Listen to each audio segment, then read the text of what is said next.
Pregame.com.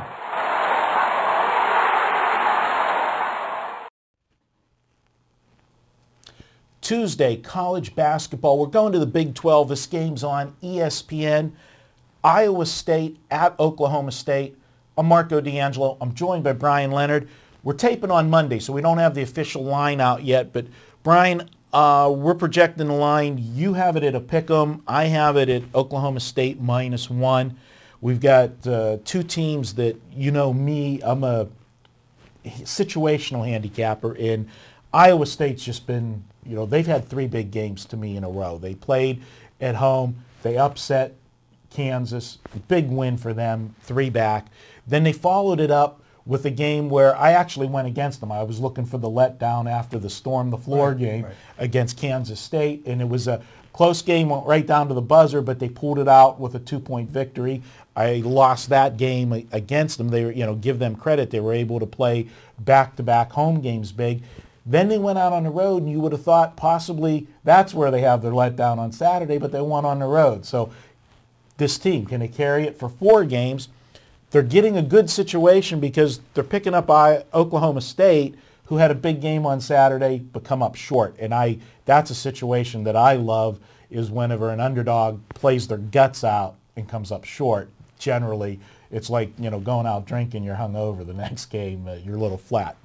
I set the stage for you. You go ahead. What do you like? No opinion. No, actually, you made some great points. The situational handicap, I do a lot of that also. But you have to take a look at this. I've been very impressed by Iowa State this year. Maybe they're just a lot better team than a lot of people give them credit for. They're 3-2 straight up on the road in Big 12 play. The only losses were by 9 points at Kansas, 7 points at Texas, 2 very strong home courts. And you're taking a look at the Oklahoma State. Sure, Oklahoma State's not very good this year. But this is an Iowa State team who has lost 10 straight times at Oklahoma State. So I don't see it as a letdown spot here. This is a big game for them. They could be the first team from Iowa State to win at Oklahoma State in a decade. And that's something big. And you know, if you take a look at the way these teams played the previous game, it was a close game. Iowa State wins the game. I believe they were given 8 at home. They only win by 3. Something in that. It was a close game. But Oklahoma State's not a very good shooting team. They shot 49% in that game, and they out-rebounded Iowa State by 4. Now you take a look at how they've done over the course of the entire season. Oklahoma State's a bad shooting team, especially from three-point range. They're a bad rebounding team. They're 311th in the country in assists per game. They don't get the greatest guard play. They're not a very good shooting team. They don't rebound the basketball. They had one good game against Iowa State. Now Iowa State has put up a whole lot better stats over the course of the entire season. This is a chance for them to win at a place that they never win. And they've got to come out of these road games thinking, as you did, that, hey, you know, we probably should have had a bad game, and we still were able to win and cover these games. So I've been impressed by Iowa State. Oh, I can't disagree. They're definitely flying above the radar. I mean, this is a team that nobody expected to be doing as well as they're doing. Oklahoma State, one thing that I got to play devil's advocate here. You normally do to me, so I got to do it to you. But, you know, Oklahoma State, their last 2 home games, you got to give them credit. They've played huge. They've upset Missouri on this floor. And then, as we said, they did take Baylor to the limit on Saturday. But I think the fact that losing that game is going to, you know, leave them a little bit flat. I can't disagree with you, but, you know, it's a tough ball game. I'm going to be one of those ones where I'm projecting the line. I'm going to wait and see what Vegas does and see if Vegas, you know, if they come out and give Iowa State, you know, a little more respect than they should, then I'm not going to be so sure that I want to, you know, back them once they start laying a little more, you know, weight. We use the reference to horse racing whenever the horse has to carry more weight. It's one thing when you're an underdog, but when you start becoming the favorite, you know, now you go from the hunter to the hunted, and it's a little different situation.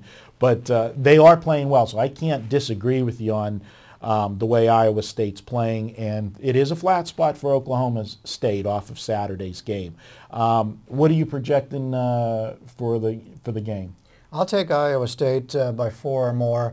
If Iowa State does come a 2-point favorite, it may not be enough for me to play them here. But, you know, they only have Texas A&M on deck, and Texas A&M is down this year, so it's not a look-ahead situation. This game is more important out of the next 2 games.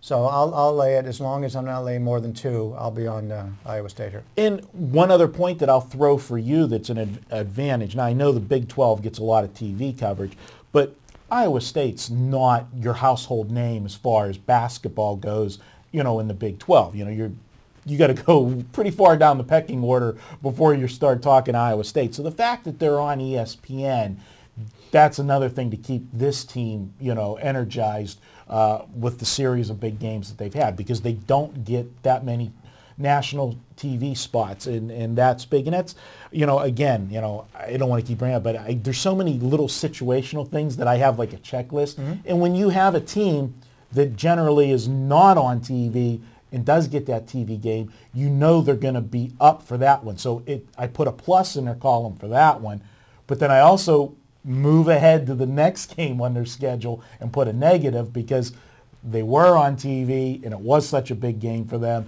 Generally, a lot of times then there will be a letdown following that one. So that's my little handicapping tidbit for you in this game. And if you take a look at the football season, the same thing happened to Iowa State in the football season. I mean, they were on the lower than totem pole in that conference, and then they upset Oklahoma State, and then we kept waiting for the letdown, and they actually played good ball the rest of the season. They did. All right, well, there you have it. Our first pick of the week, Brian says to take Iowa State. He's projecting them by 4, so wait for that line to come out. But definitely that's going to be over what the number's going to be. But let's see if they make Iowa State a true favorite on the road or not. Chances are they won't yet. But if they win this one, they're going to get some respect, and value is going to start to go with this team. I'm on the fence on this one, but I'm going to be back. We're going to look at 2 games on Wednesday night. We've got an NBA game and another Big 12 game. This one's a little bit more marquee, I think, with the teams we're going to look at. I don't care as long as it wins. That's all. We'll bet. My mom used to say to my dad, he'd bet 2 piss ants running across the street if he had the right side. I'll put money down if I got the right side, right? There you go. All right. We'll be right back. Kansas Baylor's up next.